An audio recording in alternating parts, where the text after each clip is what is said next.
Hey, what's up guys, and welcome back to a brand new video. As you guys can see by the title, this video is about the Rugby World Cup.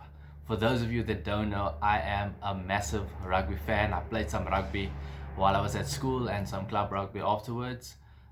So I will be uploading videos every week, sharing my views and my opinions and my thoughts on the fixtures and my predictions, what will happen. This World Cup is going to be a cracker. So about a week ago, I went to the Ultimate Rugby Experience. It's a museum in Stellenbosch, and yeah, here's some footage and pictures of my trip.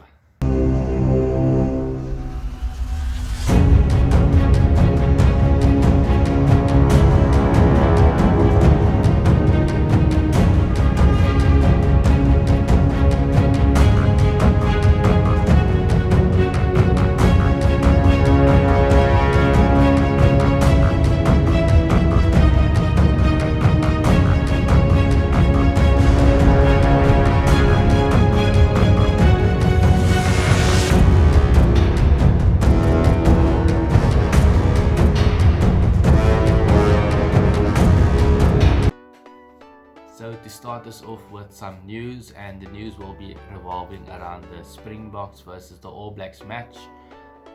The Springbok coaches have been playing some mind games around Brodie Retallick, speculating that they would expect him to start. But as the match day 23 has been released, Brodie Retallick will not feature in the match. Then there will be rain during the game. So I think if it rains, it might play in the hands of the Springboks and it might favor them playing in those conditions. Then the All Blacks, we've all been wondering who would they pick on fly-off, who would they pick on fullback, and we have seen that they have gone with Richie Mo'unga at fly-off and Beauden Barrett at fullback. So we kind of get a sense of that they're going to play with two pivots. And will that work in the wet conditions? Will it pay off? We'll have to wait and see. Then to move on to the fixtures and my predictions, I picked a few games that I think will be standout games, and I will be elaborating on what we expect from those teams and highlighting a few key players for each team. So to kick us off with game number 1, Japan versus Russia. So I think Michael Leach will be a key player for Japan. He needs to lead from the front, and as a captain he needs to lead his team. Then I believe the halfbacks will be controlling the game, controlling the speed of the game. Japan, they like to play with speed, and their handling skills will come into play. They like to move the ball around, especially into the wider channels. Then Russia, I think their key player will be, I hope I pronounce his surname correctly, Gatchev. He's the number 7 flanker for them. They will rely on him to make a big impact up front, especially with his ball carries. They'll also be looking to dominate up front, slow the game down, play with their forwards, and when they get some momentum, take their chances and get the ball out wide into the wider channels, and yeah, hopefully convert the opportunities into points. I predict that Japan will be too good and they will kickstart the World Cup with a win. Then game number 2, Australia versus Fiji. I believe Australia will be taking that game. I think they will be just too strong for Fiji. Game number 3, France versus Argentina. So for France, a key player will be Anthony Dupont, the scrum half.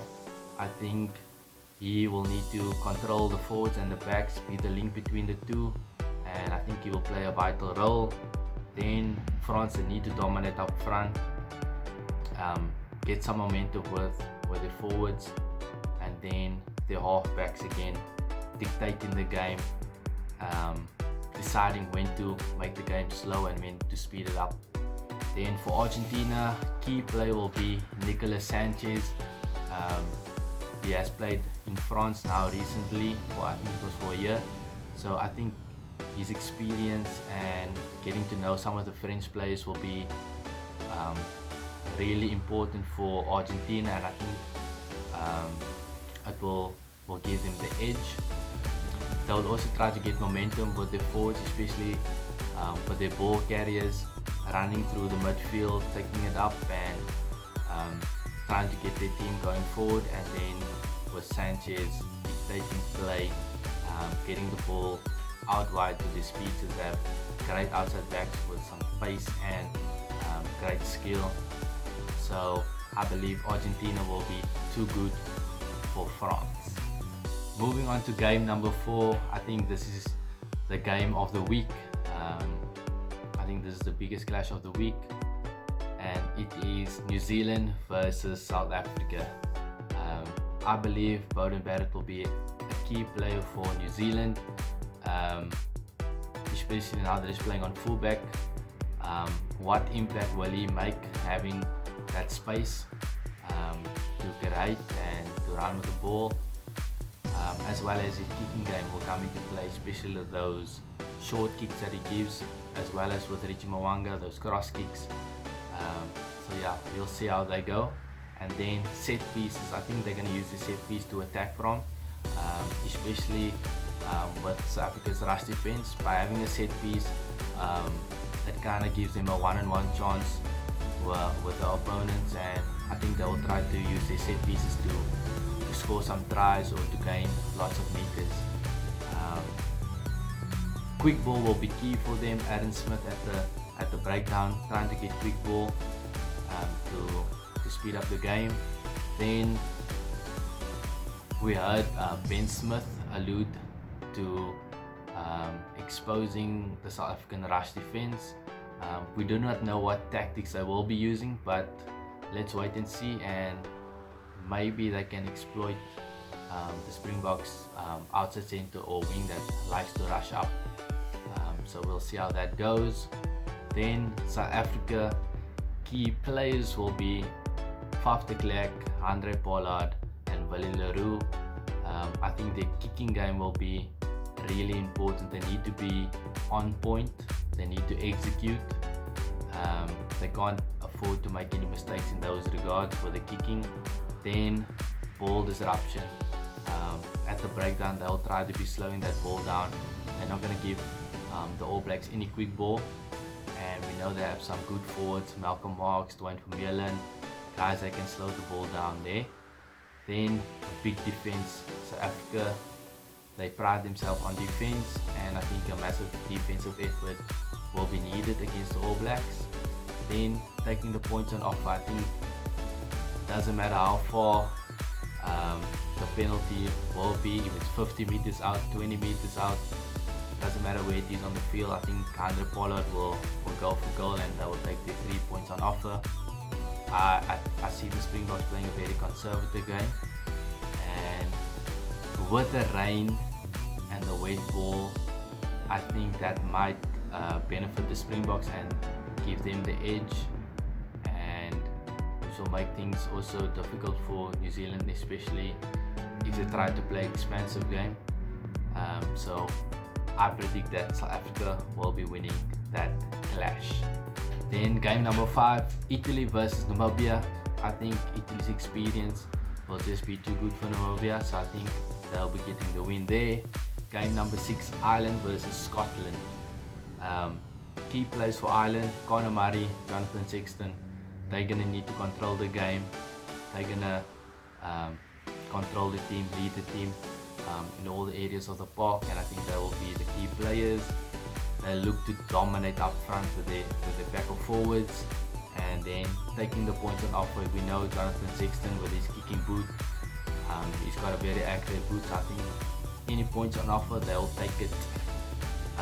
Then Scotland, I'm not too sure if Hamish Watson will be starting, but I think he will be a key influence for the team. If he's starting, he's a good disruptor of the ball at the breakdown, and I think that will help Scotland disrupting the Irish team's ball. Then Finn Russell, Stuart Hogg, they'll be pivotal in the attack of Scotland. We know Finn Russell has some great handling skills, great passing skills, and Stuart Hawk running from the back, great running and countering skills. And I think we'll see Scotland try to keep the ball alive, keep the ball in play, a lot of offloads from them. But I think Ireland will be too good on the day and they'll be getting the win. Then game number 7, England versus Tonga. I believe Owen Farrell and Eddie Jones, they'll be too good for Tonga, so they'll be getting the win. Game number 8, Wales versus Georgia. I think Wales will also be too good for Georgia. Then game number 9, Russia versus Samoa. I think Samoa will come out on top and win that game. Game number 10 is Fiji versus Uruguay. I think Fiji's play will just be too much for Uruguay, and I think they on a different level than Uruguay, so I think Fiji will get the win. Then game number 11, Italy versus Canada. I think Italy will get the win over Canada. I think with the experience again, they'll be too good. And then game number 12, England versus USA. I think England will come out on top for that game. So there you have it, guys. That is my predictions and my thoughts on the first week of the World Cup. I hope you guys enjoyed this video. Please like, please share, and please subscribe to my channel for many more videos like this. Peace.